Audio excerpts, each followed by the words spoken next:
चलें सर, इब्तिदा करते हैं। उम्मीद करता हूँ होमवर्क बहुत सारे बच्चों ने कर लिया होगा। कर लिया है बच्चों? कितने लोगों ने कर लिया? माशाल्लाह। कितने लोगों ने सही किया था? आए सर, होमवर्क को डिस्कस करते हैं और फिर इंशाल्लाह बढ़ेंगे आगे।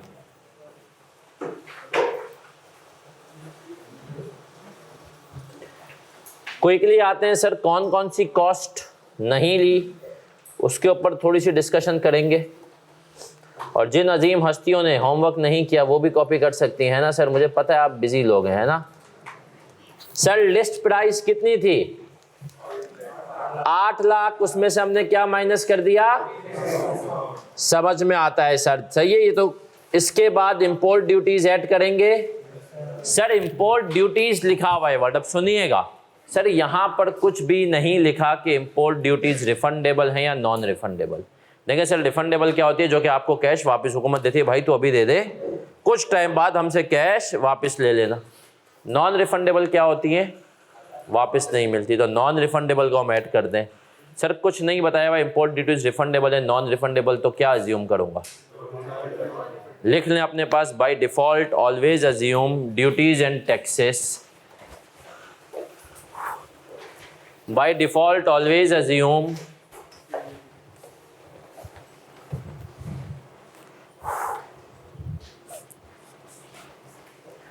duties and taxes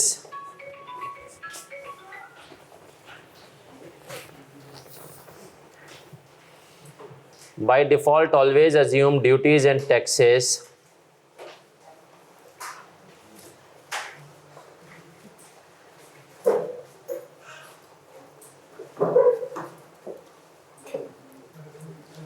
are non-refundable. By default always assume duties and taxes are non-refundable. चलें sir, cost of site preparation आएगी? Yes sir. आर्किटेक्ट फी आएगी?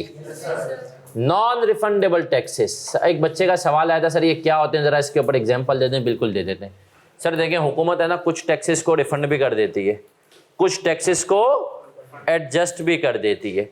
अभी इंशाल्लाह आप लोग आहिस्ते आहिस्ते जो टैक्स में आगे पढ़ेंगे तो इसमें सबसे एंड का टॉपिक सर आपको एक कराएंगे जिसका नाम होगा सेल्स टैक्स। सही है। सेल्स टैक्स पाकिस्तान में कंपनीज के लिए एडजस्टेबल है। कंपनीज के लिए क्या है? एडजस्टेबल है। क्या मतलब होता है सर एडजस्टेबल का? सुनिएगा सर, मैं कंपनी हूं, एक छोटा सा आइडिया दे देता हूं आपके कॉन्सेप्ट के लिए।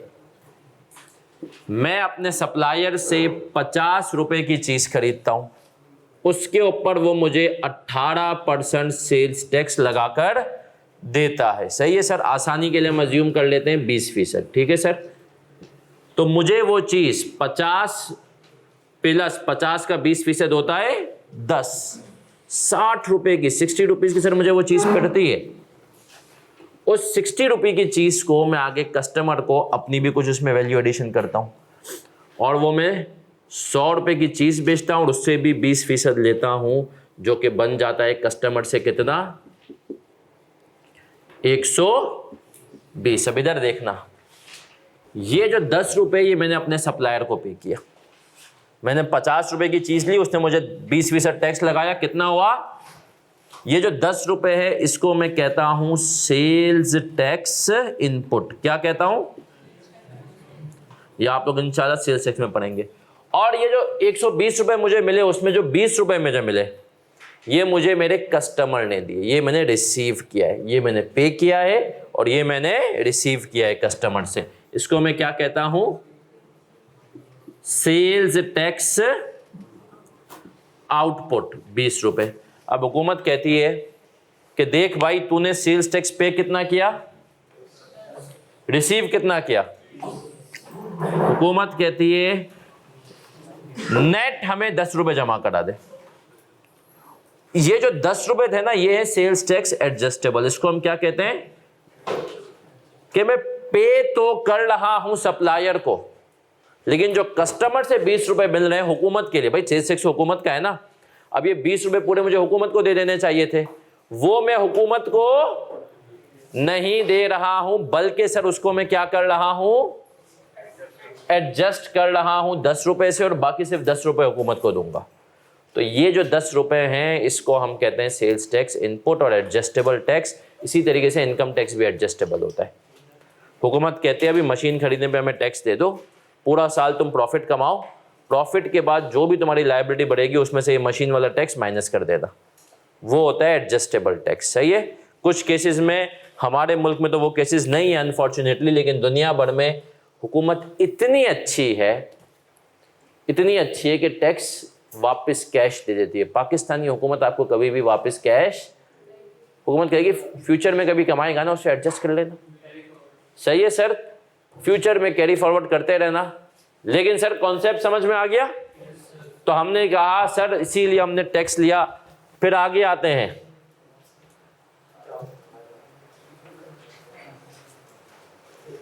अगला कॉन्सेप्ट, अगली चीज क्या कह रहा है सर ये? सर ये कह रहा है इनकम टैक्स एडजस्टेबल। क्या हमने ये लिया? नहीं सर, हमने कहा ये फ्यूचर में क्या हो जाएगा? एडजस्ट हो जाएगा, इसको लेने की जरूरत ही नहीं है। चले सर फिर और आगे बढ़े। इंश्योरेंस इन ट्रांजिट लेंगे? Yes sir. Fees paid to clearing agent? Yes sir. Octroi charges? Yes sir. Land preparation cost? Yes sir. Sir ये ऑक्ट्राई चार्जेस क्या होते हैं? एक सवाल आया था, मैंने कहा छोटे मोटे खर्चे, माल निकला, टोल टैक्सेस, कभी रास्ते में चालान हो गया, पुलिस वाले को रिश्वत देनी पड़ी, वो सब भी कंपनीज यहीं पे डालती हैं। सही है सर। ऑक्ट्राई चार्जेस में छोटे मोटे खर्चे। फिर आते हैं land preparation, installation, estimate of initial cost of dismantling, ये भी हमने ले लिया। अब आते हैं सर ये नहीं लिया, cost of furniture broke down during handling the machine. वही बात सर, मशीन हम कर रहे थे हैंडल और उसमें जो है गलती से फर्नीचर टूट गया भाई, तो क्या करें? क्या इसमें मशीन का कसूर है? नहीं सर। तो हमने कहा इसको कंसिडर नहीं करेंगे, इग्नोरेंस एंड नेग्लिजेंस वाली कॉस्ट है। फिर क्या कह रहा है? इंश्योरेंस फॉर दी, फिर लाइसेंस फी, इसको लेंगे? क्यों नहीं लेंगे? रेवेन्यू एक्सपेंडिचर है, रिकरिंग कॉस्ट है। फिर आते हैं इनिशियल ऑपरेटिंग लॉसेस। ये क्या चीज है सर? ये क्या होता है इनिशियल ऑपरेटिंग लॉसेस भाई? नहीं सर। तो जब आप प्रॉफिट नहीं बना रहे थे तो आपको जो एक्सपेंसेस? सर देखें, कोई भी काम शुरू करते हैं ना तो क्या पहले दिन से प्रॉफिट में आ जाता है? प्रॉफिट में आने में टाइम लगता है। तो शुरू के जो लॉसेस होते हैं वो होते हैं इनिशियल ऑपरेटिंग। तो सर क्या इनको हम कैपिटलाइज नहीं करेंगे? नहीं सर। तो इनकी क्या ट्रीटमेंट होगी सर? ये जो है हम हमेशा एक्सपेंस आउट करेंगे। फिर आए सर आगे आते हैं, अगली चीज क्या कह रहा है? Trial production cost net of proceeds of sample. Sir सुनिएगा, हमने कहा हमने सैंपल बनाया, उसके ऊपर हमारी कॉस्ट कितनी है, लेकिन उससे हमें 2100 का फायदा भी हुआ। जो वो सैंपल बने थे उनको हमने 2100 रुपए में बेच दिया। ये मार्कर है, मेरी इसमें कॉस्ट है बनाने में सपोज करो 50 रुपए। मैंने कहा कि यार अभी कुछ टीचर्स को बांटता हूं, मैं कहता हूं सर वैसे तो ये मार्केट है बहुत बढ़िया क्वालिटी का, मार्केट में इसको जब असल में बेचूंगा तो 100 रुपए का बेचूंगा, अभी सैंपल में है तो आप मुझे सैंपल में 25 रुपए का दे दें। तो ये वो वाला कहता 50 माइनस 25, तो मेरी नेट कॉस्ट कितनी है इसके ऊपर? 25 रुपए। तो यही वही वाला केस है। तो हमने सर 1900 आ गया डिसमेंटलिंग कॉस्ट की प्रेजेंट वैल्यू। तो मुझे बताओ टोटल कॉस्ट कितनी है? 773। कितने लोगों ने घर से सही कर लिया था और कितने लोगों ने घर से खोल कर भी नहीं देखा? कोशिश करें मेरा बच्चा घरों से पढ़ाई करें,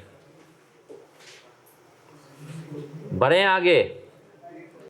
चले सर बढ़े आगे। अब सर आप लोगों ने माशाल्लाह इतना कुछ कर लिया तो एक सवाल तो खुद से भी करना बनता है ना सर। क्वेश्चन नंबर 6 पे आ जाएंगे हैंड आउट के, इस पे लिखा हुआ भी है quiz.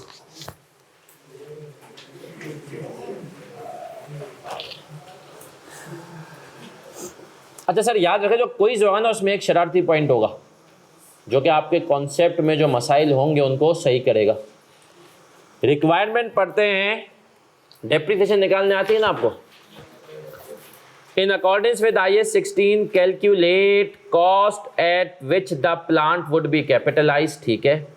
Depreciation for the 31 December 12 under straight line method. अब कह रहा है Amar is a manufacturer of personal products and has factories in 2 different.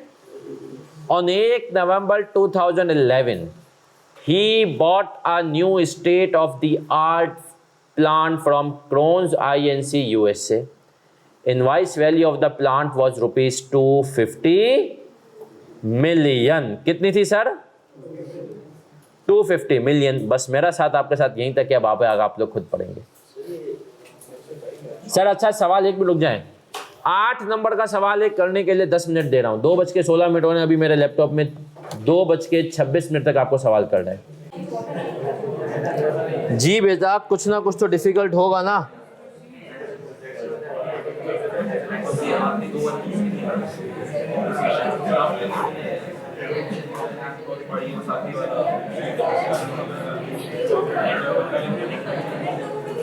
कितनी आई कॉस्ट? 269.975 287 287.8 291.275 माशाल्लाह 290.425 93 बढ़ते जा रहे हैं आगे। हाँ हाँ बोल 292। देखो ये तो समझ में आ रहा है कि 287 से 293 के आसपास कहीं है।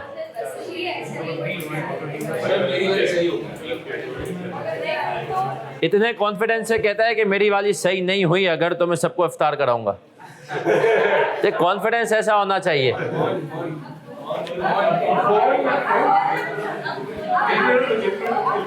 चले सर आ जाएं, खामोशी।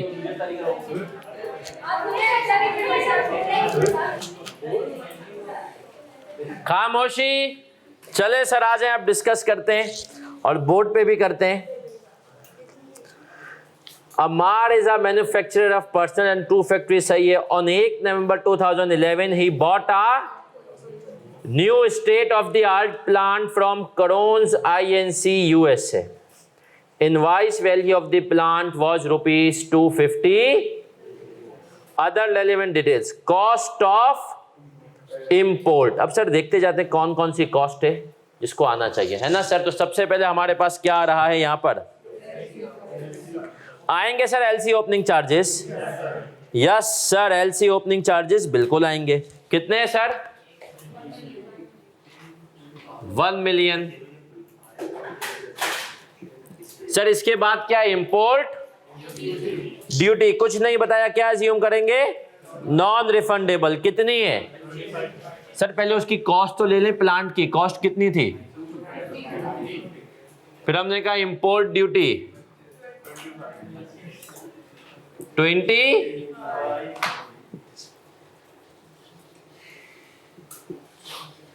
सर फिर क्या आ रहा है? Sales tax paid recoverable against production output. Recoverable है सर। क्लियरिंग एंड आएगी सर। क्लियरिंग एंड कितनी सर?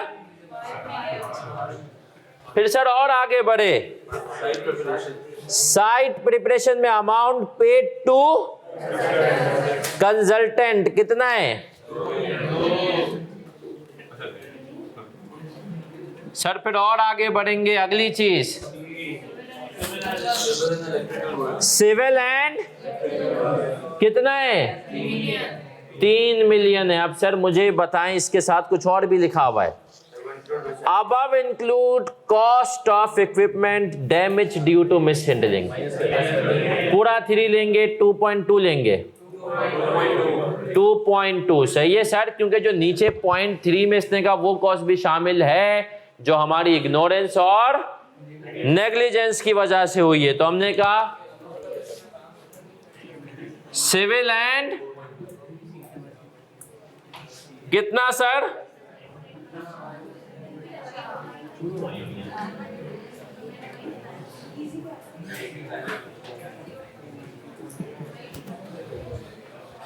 देखा सर, दोस्तों ने गलत करवा दिया, सही करवाया।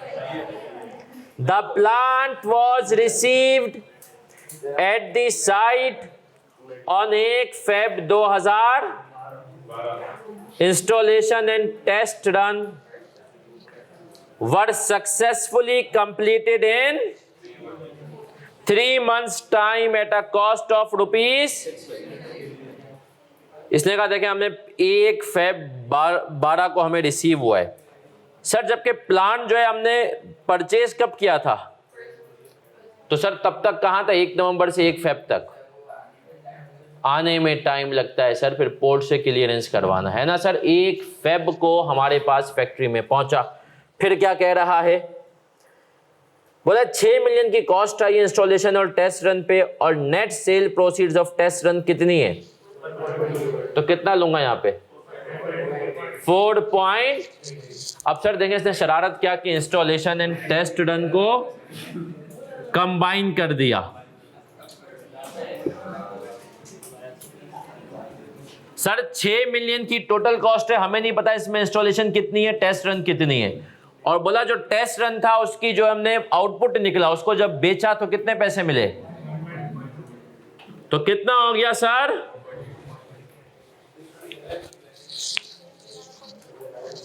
फिर से समझाएं। देखें सर हम क्या करते हैं, टेस्ट रन कॉस्ट को माइन नेट लेते हैं। हमने कहा ना मार्कर 50 रुपए का मैंने बनाया, आगे बेच दिया सैंपल पे टेस्ट रन के आउटपुट को 25 रुपए में, तो नेट कितना बचा सर? 25 रुपए की मेरी कॉस्ट लगी ना। अब इसने यहां पर सवाल में क्या शरारत की, इसने कहा इंस्टॉलेशन और टेस्ट रन को, खामोशी, इंस्टॉलेशन और टेस्ट रन को मिला के कितने की कॉस्ट आई? 6 की। अब इसने हमें ये नहीं बताया इसमें इंस्टॉलेशन कितनी है, टेस्ट रन कितनी है। और इसने कहा जो भी टेस्ट रन प्रोसीड्स थी उसको बेच करके कितने कमाए। अब इसको यूं समझे टोटल 6 की कॉस्ट थी, उसमें से लगा दें 4 मिलियन इंस्टॉलेशन है, अज्यूम कर लें 2 मिलियन क्या है, तो और 1.2 इसकी हमने प्रोसीड्स कर ली, तो इसकी कॉस्ट आ गई 0.8 और ये पूरा आ गया कितना? 4। तो इन दोनों का सम कितना आ गया सर? 4.8। रुक जा बेटा, अभी आगे और शरारते हैं। Commercial production commenced on 1 May 2012 during the period in which the plant was installed. Administration and general overheads increase by as compare to the previous period. क्या कहेंगे सर इसको? इसने कहा सर जिस पीरियड में प्लांट चल रहा था उस टाइम पे एडमिन कॉस्ट भी 1 मिलियन से इंक्रीज हो गई। ऐड करेंगे नहीं करेंगे? कितने लोग कह रहे हैं करेंगे? कितने लोग कह रहे हैं नहीं करेंगे? सही है सर, मैंने क्या लिखवाया था? एडमिनिस्ट्रेशन कॉस्ट को ऐड। अब सर आए, salary of factory manager is ₹250,000 per month. एक फैक्ट्री मैनेजर था, उसकी सैलरी कितनी थी? He contributed 30% of his time in supervising the installation. Installation हो रही थी, उसको वो सुपरवाइज कर रहा था, उसकी टोटल सैलरी कितनी थी? अब बताएं क्या करेंगे?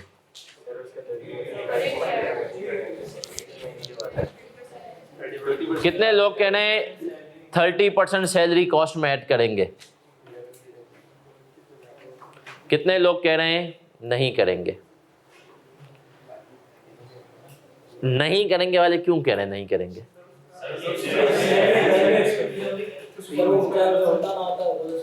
अच्छा, अगर वो नहीं होता तो हमें इंस्टॉलेशन के लिए बाहर से बंदा लेना पड़ता। सर एक बात, अब यहाँ पर एक बहुत इंपॉर्टेंट कॉन्सेप्ट है, सब बड़े गौर से सुनेंगे। अकाउंटिंग में सर एक वर्ड यूज होता है इंक्रीमेंटल। क्या होता है ये वर्ड इंक्रीमेंटल का मतलब क्या होता है? हाँ, इजाफी। इंक्रीमेंटल का मतलब क्या होता है? एक्स्ट्रा, है ना सर? याद रख लें IAS 16 कहीं भी इंक्रीमेंटल का वर्ड यूज, वो कहता है अगर ये साबित हो जाए ना कि ये कॉस्ट ज़रूरी थे प्लांट को काबिल इस्तेमाल हालत में लाने के लिए, फिर बेटा तुझे कुछ भी हो जाए कैपिटलाइज करना है। अब चाहे वो हमारा एम्प्लॉय हो या ना हो, अगर ये साबित हो जाए ना कि ये बंदा सुपरवाइज कर रहा था प्लांट को, सही है, और सुपरविजन इंस्टॉलेशन के टाइम पे ज़रूरी होती है, तो हमें उसकी कॉस्ट को क्या करना है? कैपिटलाइज करना है। तो सर ये कैपिटलाइज होगी। सही है सर? अपने पास इस सवाल का लिखें पहला learning outcome. Directly attributable cost should be capitalize. Directly attributable cost should be capitalize. बेटा इसका माइक देख लेते, नहीं चल रहा है। Directly attributable cost should be capitalize. It may or may not be incremental. It may or may not be incremental.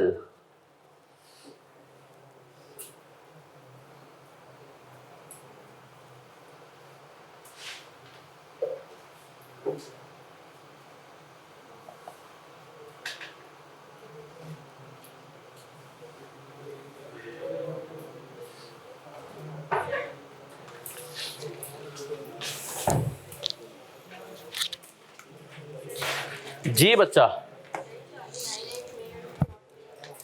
Sir इसका मतलब ये है कि ज़रूरी नहीं डायरेक्टली एट्रीब्यूटेबल कॉस्ट इंक्रीमेंटल हो ही हो। जैसे यहाँ पर सुपरवाइज़र जो है ना, अगर ये काम नहीं भी करता ना, हमारा इंस्टॉलेशन सुपरवाइज नहीं करता, तो भी हम उसको सैलरी तो देते ना। तो यहाँ पर जो सुपरवाइज़र की कॉस्ट है ये इंक्रीमेंटल कॉस्ट। देखिए इंक्रीमेंटल क्या होता है? कंपनी को कुछ एक्स्ट्रा देना पड़े, कंपनी को कुछ एक्स्ट्रा। सर अगर एक्स्ट्रा नहीं दे रहा तो वो इंक्रीमेंटल नहीं है। यहाँ पर अगर सुपरवाइजर इंस्टॉलेशन सुपरवाइज नहीं करता तो भी मैं उसको सैलरी देता ही देता। सही है सर? तो हमने कहा डायरेक्टली एट्रीब्यूटेबल कॉस्ट इंक्रीमेंटल भी हो सकती है, जैसे कि अब तक हमने जितनी भी चीजें करी ये सारी की सारी क्या है? इंक्रीमेंटल। और इट मे नॉट बी, हो सकता है इंक्रीमेंटल ना हो, कंपनी ऑलरेडी इनकर कर रही हो, लेकिन इस वक्त वो प्लांट के ऊपर लग गई, तो हमने कहा कि उसको हम कहेंगे इंक्रीमेंटल तो नहीं थी, फिर भी कैपिटलाइज होंगी। क्लियर है सर? अच्छा अब बताएं कि सर कितना अमाउंट आएगा इसका?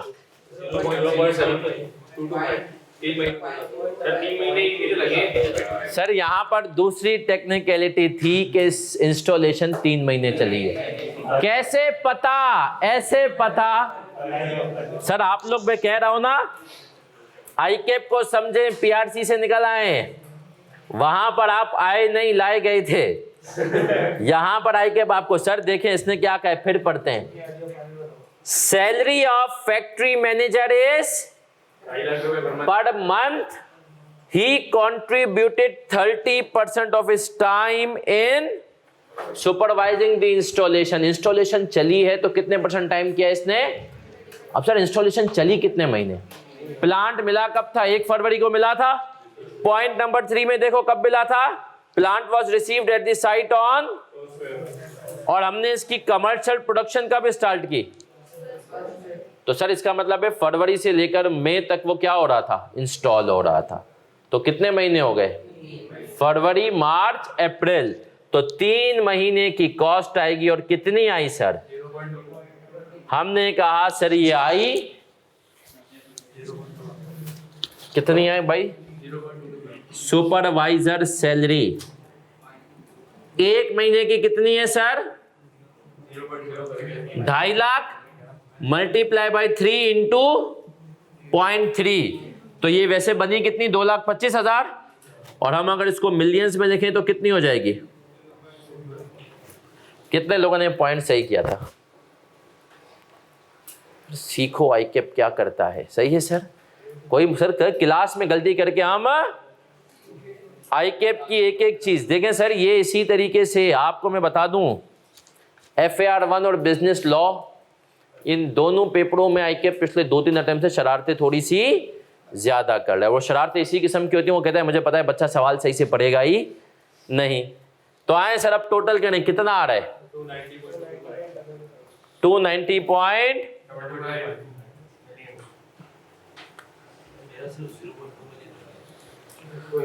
अच्छा सर, अब सवाल एक आता है, देखें अपने दिमाग से बातें निकाल दो। देखो सीए को आसान करना है ना, तो इंशाल्लाह मैं तुम्हें बता दूंगा सीए कैसे आसान होता है। गलत ले लिया, ये क्या होगा? 8 नंबर का सवाल था, आधे से 1 नंबर कटेगा, इससे ज़्यादा नहीं। तुम्हें पास होने के लिए इस 8 नंबर के सवाल में से कितने नंबर चाहिए? सही है सर, तो दिमाग में ये बात डालो, गलतियां सब, अगर हर गलती की वजह से पूरा आंसर गलत हो जाए ना सर, तो आप यकीन माने आज मैं आपके सामने क्वालिफाइड खड़ा नहीं होता। सही है सर, मुझे इस बात का पूरा यकीन है कि सिवाय एक पेपर के हर पेपर में मैं 50 के आसपास पास हुआ। सर एक पेपर के बारे में आपको कैसे यकीन है कि आपके पास ज़्यादा थे? वो हुआ ये था कि किसी ज़माने में IQ पे अटेम्प्ट में पागल हो गया। उसने ना पास होने वाले जो बच्चे पास हो रहे थे ना, उनको ग्रेड देना शुरू कर दिए कि तुम्हारे इस पेपर के अंदर कितने ग्रेड है। और IQ की मद में C ग्रेड होता था 50 से 60, B ग्रेड जो नॉर्मल होता है, आपने कहा कि भाई जो है 60 से लेकर 70, और A ग्रेड मतलब 70 से ऊपर। तो एक पेपर था कंपनी लॉ, जब मैं पढ़ रहा था, तो कंपनी लॉ के अंदर मेरा गलती से आ गया था B ग्रेड। उस टाइम में बाकी सारे पेपर भी मैंने दिए थे, 2-3 पेपर और भी पास हुए थे उस टाइम में, सब में C ग्रेड था, और मुझे पता था वो 50-52 नहीं है, लेकिन कंपनी लॉ में B ग्रेड आ गया। तो ये टेंशन ना लें, आप गलतियां करेंगे। एक और चीज़, एक और यहाँ से मैं एक बात बताऊं सर, गलतियां बहुत सारे लोग करते हैं, सब करते हैं, लेकिन कुछ बच्चे ना, अब देखो एक तो होती है नॉर्मल गलती, ये गलती मेजॉरिटी ने की होगी, सही है। एक गलती होती है कि सिर्फ आपने की, सवाल सही से नहीं पढ़ा, आपने 0.8 को माइनस नहीं किया। इस गलती को ना अपने रजिस्टर के पीछे जाओ, एक लॉग बुक बनाओ और इस गलती को लिख लो कि भाई ये काम नहीं करना। मैं आपको इसको भी इस स्टोरी से सुनाता हूँ, जिन्होंने नहीं किया वो कॉपी भी करते जाए। एक आपको पता है, आज से 3 अटेम्प्ट पहले एक लिमिट थी कैफ की कि 6 अटेम्प्ट में एक पेपर निकालना है, और अगर आपने वो पेपर नहीं निकाला तो आप डिस्क्वालीफाई। 6 अटेम्प्ट में एक पेपर। अब वो सब चीज़ें खत्म, अब तो आपके पास मंथ्स आ गए ना अटेम्प्ट टोटल सब पेपरों के लिए। और अगर किसी बच्चे के सिर्फ 2 ही पेपर लेते होते ना, तो IQ उसको उस पेपर के लिए 2 अटेम्प्ट इजाफी देता था। अब मेरे पास एक स्टूडेंट आया रिफ्रेशर बैच में, रिफ्रेशर बैच जो रिजल्ट के बाद आता है, 7 अटेम्प्ट हो चुकी थी उसकी FAR 2 में। कितनी अटेम्प्ट? 7 अटेम्प्ट FAR 2 में। 8वीं अटेम्प्ट देने चाह रहा था जिंदगी की आखिरी, वो CA के अंदर उसको कैफ में ही 4.5 साल हो गए थे, और अगर वो उस अटेम्प्ट में भी फेल होता तो खत्म, टाटा बाय बाय। वो आया मेरे पास, उसने आके पूरा केस डिस्कस किया, सर ये वाला सीन है और अब मैं आपकी क्लासें लेना चाहता हूँ। मैंने कहा भाई आके बैठ जा। मैं भी अंदर से डर गया कि यार आखिरी बॉल पे छक्का मारना है इसको। खैर अच्छा, क्लास में वो आके बैठता था, मैं घूमता था फिरता था, मेरी आदत है मैं देख रहा होता हूँ बच्चों की कॉपी में ना क्या कर रहे हैं। उसकी कॉपी में देख के मैंने कर लिया कि यार ये सवाल ही सही से नहीं पढ़ रहा, आधी बातें इग्नोर कर रहा है। मैंने उसको ज़बरदस्ती ये कहा कि तू पीछे जाके लिख कि तू क्या क्या गलतियाँ कर रहा है, और आखिरी दिन भाई तुझे सब आता है, तुझे ये गलतियाँ पढ़ते रहना। उसने पूरा एक लॉग बनाया, खैर पेपर दे दिया। अब रिज़ल्ट वाला दिन, अब मुझे सबसे ज़्यादा टेंशन उसकी, इतनी टेंशन मुझे अपने रिज़ल्ट में नहीं हुई थी। खैर 8:30 बज गए, उसका कोई मैसेज नहीं। मैंने कहा चलो आहिस्ते आहिस्ते आ रहा होगा कुछ। 9 बजे उसका कोई मैसेज है। मैंने डरते डरते उसको कॉल की, मैंने कहा पूछो भाई क्या हुआ। कॉल नहीं उठाई। 9 बजे मैंने कहा कि चलो भाई खत्म, टाटा बाय बाय। 8वीं अटेम्प्ट भी हो गई और इसका पेपर 9:30 बजे उसकी कॉल है। उसने कहा सर पास हो गया। फिर मैंने उसको 2-4 अच्छी बातें की। मैंने कहा अभी तक क्या कर रहा था, बताया क्यों नहीं भाई मैं।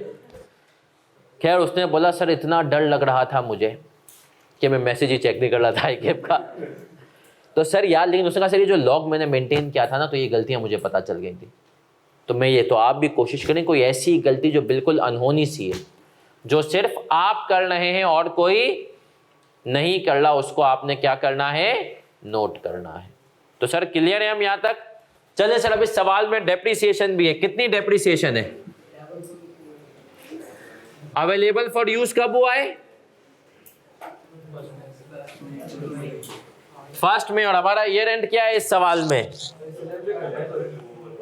31 दिसंबर। तो सर मई से लेकर दिसंबर तक कितने महीने हुए? और लाइफ कितनी है? कितना हो गया बच्चा? 12 पॉइंट। तो सर क्या हम क्लियर हैं? सर ये कॉन्सेप्ट हमें क्लियर है कि डेप्रिसिएशन स्टार्ट कब होती है? जब एसेट अवेलेबल फॉर यूज होता है। कब स्टार्ट होती है? Available for.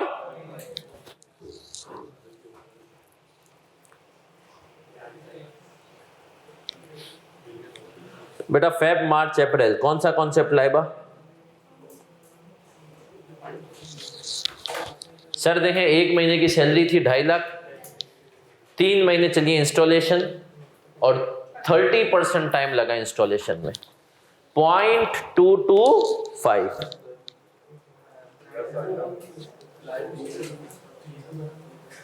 बेटा नॉर्मल सवाल था सफान, इसके अंदर सारी नॉर्मल कॉस्ट थी। जो शरारती बातें थी वो था कि आपने अगर एडमिन और सेलिंग ऐड हो जाए तो हमें वो भी कंसिडर नहीं करना। और इसमें अंदर जो दूसरा सवाल था वो था सुपरवाइजर की सैलरी इंक्रीमेंटल हो ना हो, लेकिन उसको हमें ऐड करना है।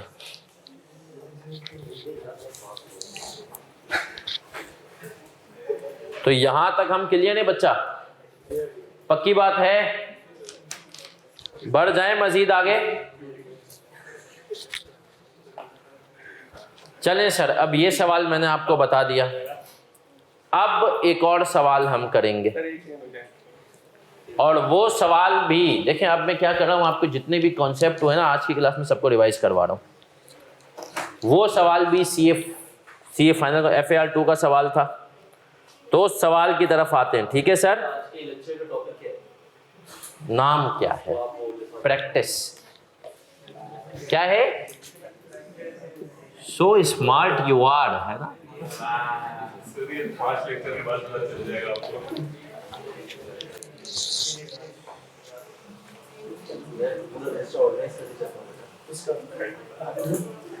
चले सर, आ जाएं, आगे आए।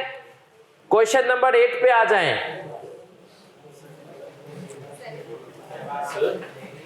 क्वेश्चन नंबर 7 पे आएंगे, अभी 8 पे हैं जी। इसके अंदर सिर्फ ये हैंड आउट नहीं, बाकी मेरे सारे टॉपिक्स हैं। Question number 8।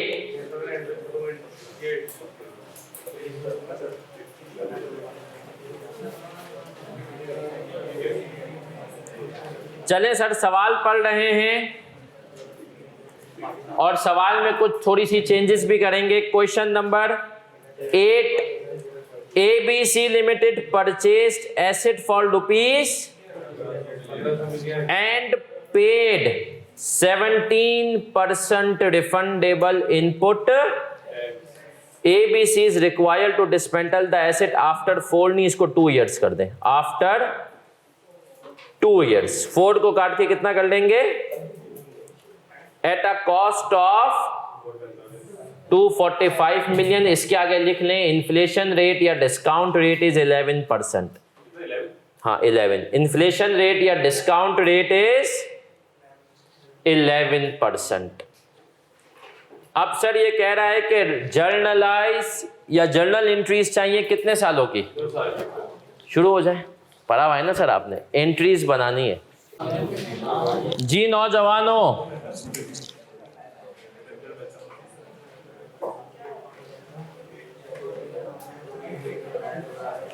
कहां तक पहुंचे मेरा बच्चा?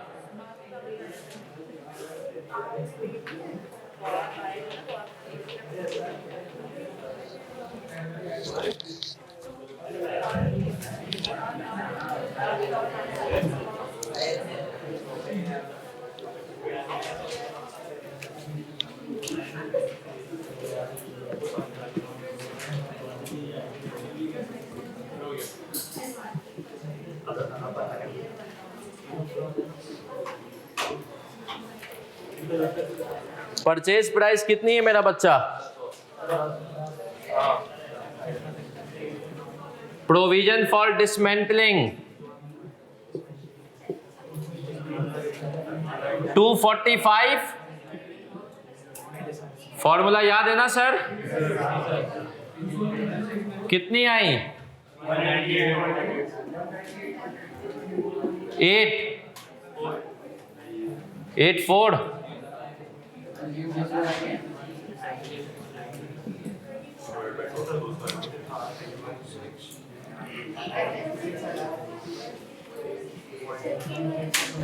आसान है सर, बढ़े आगे। सर पहली एंट्री क्या बनाएंगे? Property plant and equipment.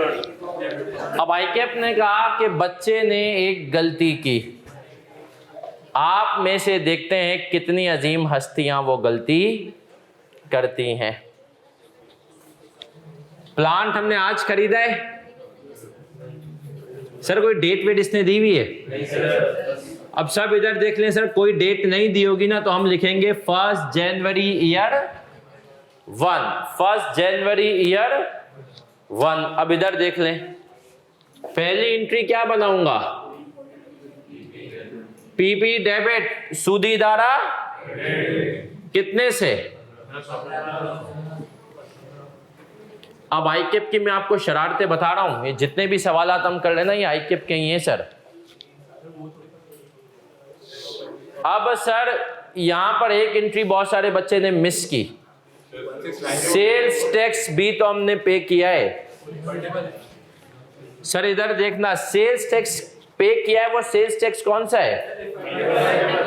तो बताओ आप, नेचर वाइज पढ़े हुए ना 5 पिलर्स, एसेट लायबिलिटी, ये सेल्स टैक्स रिफंडेबल क्या है मेरा? एसेट है, लायबिलिटी है। कितने लोग कह रहे हैं एसेट है? सेल्स टैक्स रिफंडेबल मेरा एसेट है। कितने लोग? कितने लोग कह रहे हैं liability? Liability expense, expense. Sir sales tax refundable का मतलब क्या होता है? वापस मिलेगा। वापस मिलेगा तो मेरा हक है वापस लेना, और हर वो चीज जिसके हम मालिक हों या जिस पे हमारा, वो क्या होता है सर? एसेट। तो एक एंट्री ये बनाएंगे हम इसके साथ ही, सेल्स टैक्स रिफंडेबल। इसके आगे क्या लिख लेंगे? बैंक। आईकेप ने कहा सब बच्चों ने 2 मार्क्स यहां पे लूज किए, बच्चों ने सेल्स टैक्स की एंट्री। रिक्वायरमेंट पढ़ो, रिक्वायरमेंट में क्या कह रहा है? Journal entries. जर्नल एंट्रीज का मतलब क्या है? सारी जर्नल एंट्रीज। तो मुझे बताओ कितना हुआ सर? 1500 का कितने %? कितना आ गया? 250। क्लियर है सर? यहां तक हम क्लियर है। अब हमने कहा एक और एंट्री बनेगी, वो किसकी है? डिसमेंटलिंग कॉस्ट की। पीपी डेबिट प्रोविजन फॉर कितने से सर? 198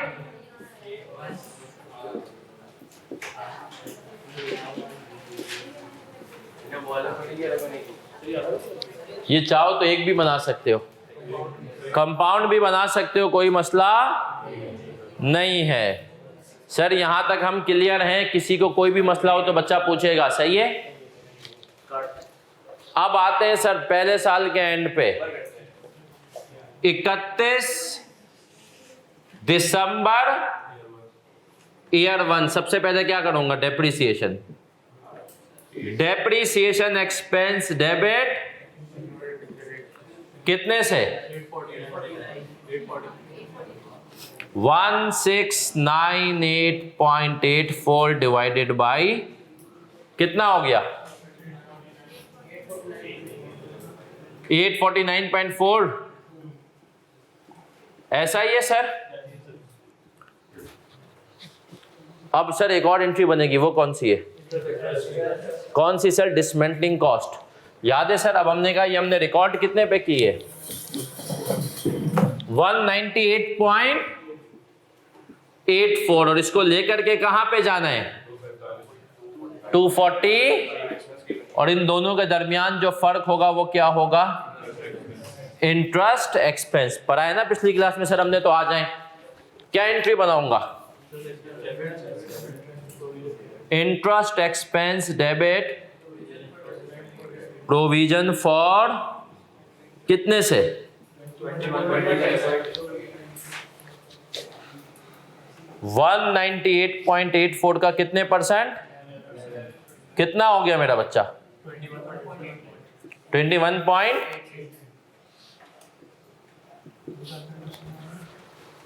सर फिर आएंगे 31 December year depreciation expense debit accumulated कितने से नौजवानों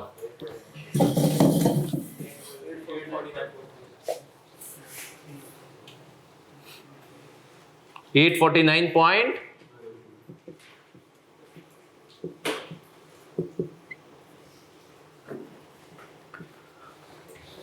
सर दूसरी एंट्री हमने कहा 198.84 पे प्रोविजन थी, मैं पहली एंट्री बना के इसको कितने पे लेकर आ गया, टोटल कितना हुआ बताओ इन दोनों का सम मेरा बच्चा 220 पूरा 220 220.7 कर ले 220 पॉइंट। सर देखें प्रोविजन रिकॉर्ड की थी 198.84 से, उसमें इजाफा कितने से किया 21.8 से, आज कितने की पड़ी हुई है। अब हमें अल्टीमेटली जाना किस पे, सही है सर, कॉन्सेप्ट याद है ना कि महंगाई की वजह से ये इम्पैक्ट आता है। तो अब हमने कहा सर 220.7 के ऊपर जब हम लगाएंगे 11% इंटरेस्ट एक्सपेंस डेबिट प्रोविजन कितने से नौजवानों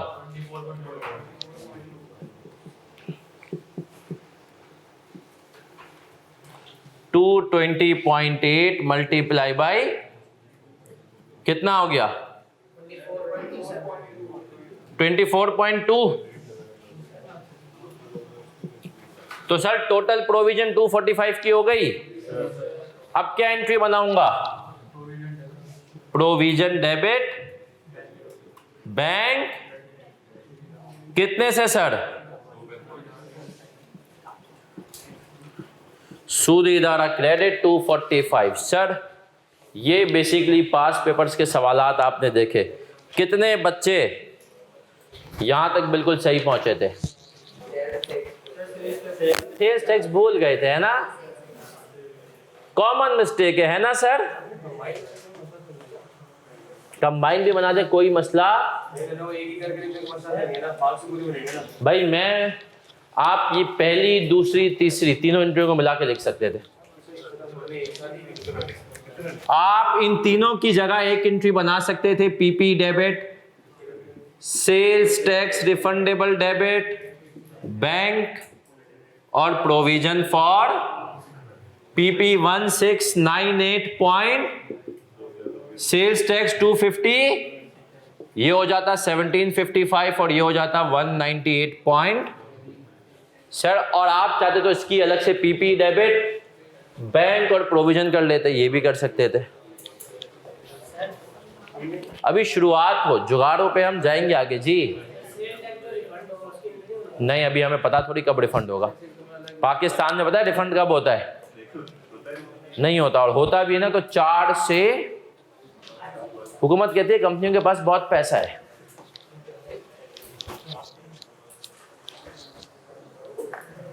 जी बेटा फर्स्ट स्टेप के अलावा सारे का सारा सेम है, बस सेल्स टैक्स की शरारत है। सर देखें यहाँ पे छोटी मोटी शरारतें हम ऐड करते जाएंगे क्योंकि पेपर में भी आएंगी। आपको पता है FAR1 का पासिंग रेशो कितना है, एवरेज इसका पासिंग रेशो है 30%। 10 में से कितने बच्चे पास होते हैं, 3 बच्चे पास होते हैं ऑन एवरेज। और वजह पता है सर क्या होती है, बच्चा स्मार्ट स्टडी नहीं करता, चीजों में इश्यूज उसको हो जाते हैं, लेकिन आप लोग अगर जिस तरीके से सर मैं बताते जा रहा हूँ उस तरीके से इंशाल्लाह करते जाएंगे, मेरी गारंटी है कि पास होंगे। एक और इम्पॉर्टेंट चीज़, सबके मोबाइलों में स्टडी टेक्स्ट डाउनलोडेड होनी चाहिए। सही है सर? क्लियर है सर यहां तक? अब इस सवाल का लिख लें लर्निंग आउटकम। इस सवाल का लिखेंगे लर्निंग आउटकम।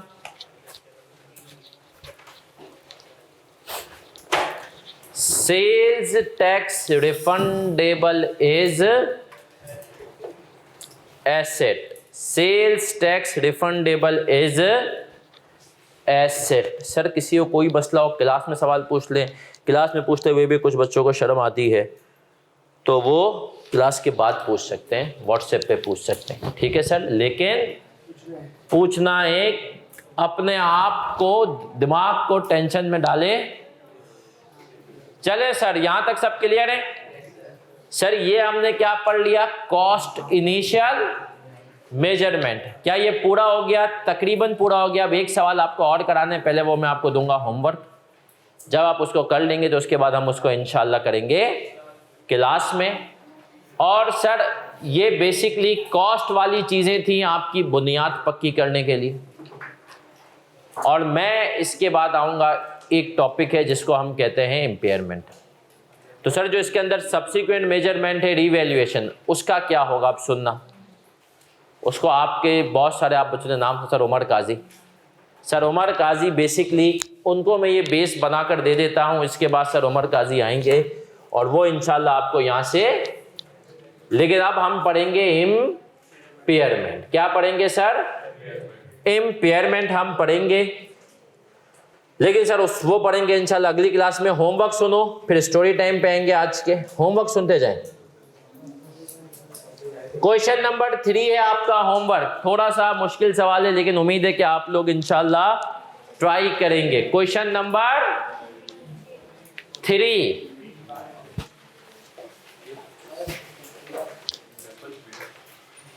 हाँ चले सर। अब क्विकली पहले IAS 16 को रिवाइज कर लें। फिर IAS 16 में हमने पढ़ा था सर पीपी क्या होते हैं? टेंजिबल एसेट जो कि यूज होंगे मोर देन कितने पर्पसेस? पहला distribution and selling, administration, rental to other. Sir क्या पेंटिंग जो होती है वो होगी पीपी? सर फिर और आगे बढ़े थे, हमने पढ़ा था कि सर इसमें आता है इनिशियल मेजरमेंट, मतलब पहले दिन अकाउंटिंग कैसे करोगे। तो पहले दिन किस पे मेजर करते हैं? कॉस्ट में कितनी बातें? Purchase price. परचेज प्राइस में से कौन सा डिस्काउंट लिस्ट प्राइस में से माइनस करते हैं और ऐड करते हैं नॉन रिफंडेबल टैक्सेस एंड दूसरे नंबर पे directly attributable. Directly attributable cost क्या होती है? हर वो कॉस्ट जो एसेट को काबिले इस्तेमाल हालत में लाने के लिए क्या हो। तीसरी चीज डिसमेंटलिंग कॉस्ट। डिसमेंटलिंग कॉस्ट जिसकी हमने ट्रीटमेंट सर देखी, दो तरह की कॉस्ट कभी भी कैपिटलाइज नहीं होगी। पहली वो कॉस्ट जो कि हमारी इग्नोरेंस या नेग्लिजेंस, दूसरी ट्रेनिंग कॉस्ट कभी भी कैपिटलाइज। सर आज की क्लास में जो हमने मेन चीज हाईलाइट सीखी वो कॉस्ट जो बेशक डायरेक्टली वो इंक्रीमेंटल ना हो, इजाफी ना हो, कंपनी ऑलरेडी इनकर कर रही हो, लेकिन उसको भी हम क्या करेंगे? कैपिटलाइज करेंगे। चलिए सर अब आज के स्टोरी टाइम पे आते हैं। कितने लोग चाहते हैं कि सीए की जिंदगी बहुत आसानी से गुजरे, आपकी एफिशिएंसी बड़ी इंप्रूव हो जाए? कितने लोगों ने ये सुना हुआ है कि सीए बहुत मुश्किल है? किसी ने सुना है कि सीए आसान है? सुना है आसान है? चलें सर अब सुनिएगा, पीआरसी तक तो वाकई में आसान है। मैंने कहा ना पीआरसी में तो आईकेप आपको बेसिकली दाना डाल रहा है, सही है, असल गेम तो। लेकिन सर अब मैं हमेशा बच्चों को कहता हूं 2 सब्जेक्ट्स पे स्ट्रॉन्ग ग्रिप कर लो, आप इंशाल्लाह बहुत आराम से सीए निकालोगे। पहला इंग्लिश, दूसरा मैथ्स। अगर आपकी इंग्लिश अच्छी है तो आपको रट्टे मारने की ज़रूरत, रट्टे नहीं मारो, अपने अल्फाज में लिखोगे। सर मैंने पूरा सी अपने अल्फाज में लिख के निकाला है, आप यकीन माने हेडिंगों के रट्टे सिर्फ लगाता था कि यार ये पॉइंट है। बाकी अंग्रेजी लिखना सीख जाओ। दूसरा मैथ्स, आई कैप FAR1 में भी काफ़ी चीज़ें मैथ्स की डालते हैं, कॉस्टिंग का पूरा पेपर मैथ्स से भरा पड़ा है। MFA में भी काफ़ी हद तक आपका मैथ्स से, FAR2 में भी मैथ्स की शरारतें आती हैं। तो सर अंग्रेजी और मैथ्स अच्छे से, और तीसरी चीज दिलेर हो जाओ, बहादुर हो जाओ। पेपर में गलती से सर ना डरो, इतनी गलतियां मैंने पेपर में की है ना, यह आपकी सोच है। मैं अपनी कुछ कहानियां जब बच्चों को, बच्चे यकीन बोले सर आपका CA फिर हुआ कैसे। अभी मैं आपको एक कहानी सुनाता हूं अपनी ही। कॉस्ट अकाउंटिंग का पेपर था। किसका पेपर था? और हमारे टाइम पे ये होता था आगे मॉड्यूल D में, समझ रहे हो, ग्रुप B आपके लिहाज से। ग्रुप A में आने के बाद तो ये बहुत हल्का हो गया, ग्रुप B में था। अब सर वो पेपर था, पेपर इतना मुश्किल पड़ा कि आपका एक जिगरी दोस्त होता है जो कि पेपर में आपके आसपास बैठता है। होंगे आपके भी दोस्त ना, जो अभी आपको पता चल जाएगा कैफ के पेपरों में आपके आसपास वो दोस्त बैठते हैं। अच्छा, वो दोस्त मेरे साथ इंटर से था, हम DJ कॉलेज में साथ थे सब कुछ। तो सर पेपर मुश्किल आया, मैंने पीछे उसकी तरफ देखा और हाथ से एक इशारा किया, जिसका मतलब होता है कि बहुत मुश्किल है। सही है। तो सर अब उसके बाद पेपर करना शुरू हुआ। अच्छा, मैंने उसकी तरफ देख के सबसे पहले कंफर्मेशन ली कि उसको मुश्किल लग रहा है, उसको भी मुश्किल लगा, तो सुकून आया कि पेपर खाली मुझे मुश्किल। फिर मैंने आगे पीछे जो क्लास के पढ़ाकू बच्चे थे उनकी तरफ देखा, कहा इनकी भी हालत टाइट है। इसका मतलब ये है कि पेपर वाकई में, तो यहाँ से मुझे एक कॉन्फिडेंस आया कि भाई मुझे ही खाली मुश्किल, कभी कभी होता है ना, मुझे मुश्किल लग रहा है बाकियों को नहीं लग रहा। फिर सर यकीन माने मैं करना शुरू हुआ, जो समझ में आया ना कर रहा था। अब आखिरी सवाल पे पहुंचा तो 8 मिनट थे और सवाल कितने नंबर का था? 18 मार्क्स। मैंने कहा यार अब मैं कुछ भी कर लूँ, मुझे ना उल्टे भी लटक जाएंगे, सवाल पूरा कर ही नहीं सकता, पढ़ने में ही जाएंगे। अब वो अल्लाह ने दिमाग में एक बात डाली, मैंने कहा तभी से ऊपर वाले से ना कोशिश करो कि बातचीत करते रहो। मैंने कहा या अल्लाह कुछ करा दे। मैंने कहा देख वैसे ही लग रहा है कि पहली दफ़ा डर था कि फेल भी हो जाएंगे ना, इससे पहले फेल कभी हुए नहीं थे। और इत्तेफाक से वो कैफ का मेरा था भी आखिरी पेपर ही, पूरे जो नहीं टाइम टेबल होते उसके हिसाब से सबसे आखिरी दिन पढ़ रहा था। अब 8 नंबर का सवाल मैंने पहले अच्छे से पढ़ा, फिर मेरे दिमाग में एक बात अल्लाह ने डाली कि यार इसको कॉन्सेप्ट चेक करने है ना। मैंने कहा 18 नंबर करना शुरू करूंगा तो ले ही नहीं पाऊंगा। अब मैंने आखिरी सवाल में आप देखें कॉस्टिंग का पेपर कंप्यूट करना है, डिसीजन मेकिंग एक टॉपिक है उसका सवाल था, बट मैंने उसमें लिखना शुरू किया I am running short of time and this is the last question I am attempting and I have no time to attempt it computationally, but I know how to approach the solution. Below are the steps to solve this question. फिर मैंने लिखना शुरू किया, first I will compute this, then this. There is a technicality to compute this. First we have to compute this. और ये सारा मैंने पूरा एक पर्चा भर दिया, 10 रिस्क लिया। लेकिन मैंने कहा किसी दोस्त को नहीं बताऊंगा, कहा ये अभी डरा देगा। रिस्क लिया 18। मैं आपको बता दूं सर 82 नंबर में से मेरे 50 नंबर नहीं बन रहे थे। सही है। और वाकई में उसी अटेम्प्ट में मेरा कॉस्टिंग में C ग्रेड था, मतलब 50 से 60। तो मैंने कहा यार अब बस ये करके मैं आ गया। अब अल्लाह से दुआ कर रहा था कि यार कुछ कर दे कंसीडर, क्योंकि मेरे दिमाग में था यार ये कॉन्सेप्ट टेस्ट करता है। आप यकीन माने पेपर आया और रिजल्ट आया तो मैं पास था। वहाँ से मेरा कॉन्फिडेंस, और उससे पहले भी एक मेरे साथ जो ये कॉन्फिडेंस बढ़ने के थे वाले टैक्स का पेपर था, अभी जो सर ने क्लास ली ना आपकी। अब टैक्स के पेपर में ना हम पूरी इनकम निकालते हैं। सही है। उसमें हर चीज़ के रेट्स वेट्स लेकर एंड में एक फिगर आती है। अब टैक्स का पेपर था, एक सवाल आता है उसमें न्यूमेरिकल पोर्शन।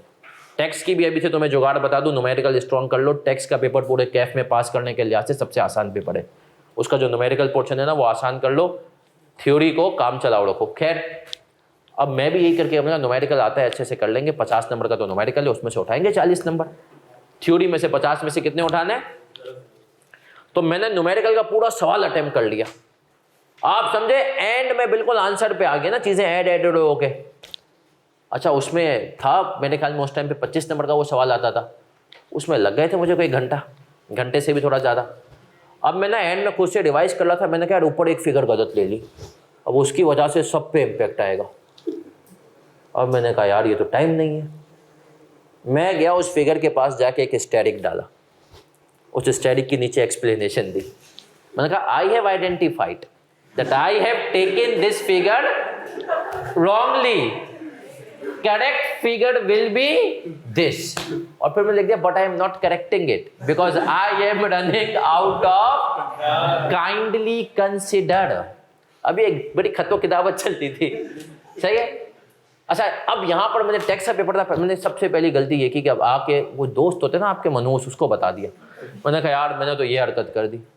अब उन्होंने डरा दिया, अबे पहला सवाल कर रहा था और तूने उसमें क्या लिख दिया कि I am not correcting it. मतलब तू तो अब 2 महीने तक ना हालत बहुत टाइट रहे। मैंने कहा यार ये तो गया, तो मैंने क्या इंप्रेशन जाएगा उसके ऊपर। खैर रिजल्ट आया तो जब ये यहाँ पर पास हो तो फिर कॉस्टिंग में मैंने वो हरकत की, क्योंकि यार मैं हमेशा कहता था, फिर फाइनल की हरकत आपको बताऊंगा तो आप यकीन ही नहीं करेंगे। फाइनल में शॉर्ट में समझो फिगर नहीं निकले, हमने अज्यूम कर लिया। मैंने सेल्फी से अज्यूम के आगे बढ़ो, सही है। मैंने कहा कैलकुलेशन ये समझता रहेगा, सही है।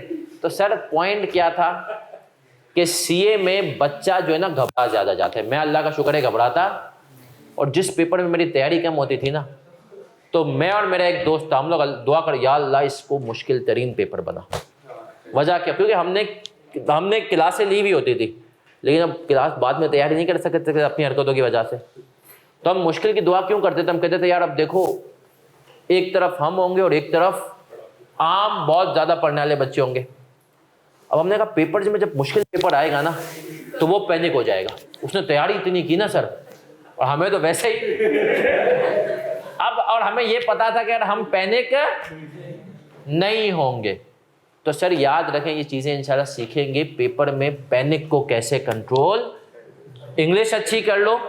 इंग्लिश अच्छी करने के लिए पता है क्या करोगे सर? इंग्लिश पढ़ना वरना सब फजूल है।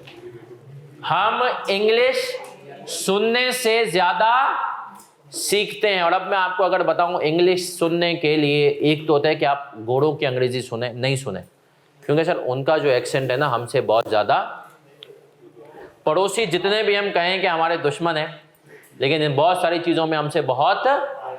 तो सर इंडियन यूट्यूबर्स जो कि आप हजरात वैसे भी यूट्यूब तो कंज्यूम करते ही हैं ना सर, तो एक इंडिया का यूट्यूब का चैनल है जो कि मेरा फेवरेट है। कभी कभी वो बहुत ज़्यादा अगेंस्ट पाकिस्तान हो जाता है, लेकिन उसको छोड़कर उसका नाम है थिंक स्कूल। सर ये लोग अंग्रेज़ी में आपकी वीडियोस बनाते हैं डिफरेंट टॉपिक्स के ऊपर। यहाँ से वैसे लर्निंग, इसको अगर तुम रेगुलरली सुनते जाओगे ना, तुम देखोगे तुम्हारी अंग्रेज़ी क्या होगी सर। अंग्रेज़ी अच्छी कर लो, मैथ्स, और मैथ्स में से मे बी कौन सा, वो जो कंप्यूटेशनल वाला पोर्शन है, सही है सर। बाकी फजूल चीज़ें, डेरिवेटिव इंटीग्रेशन की बात नहीं कर रहा, ये सब काम कर लो। सीए मेरी गारंटी है आसान है। अगली क्लास में आपकी मुलाकात होगी सर उमर काजी से, मुझसे इंशाल्लाह मुलाकात होगी आपकी जुमेरात को। अपना ख्याल रखिएगा, दुआ में याद रखिएगा। अल्लाह हाफिज़।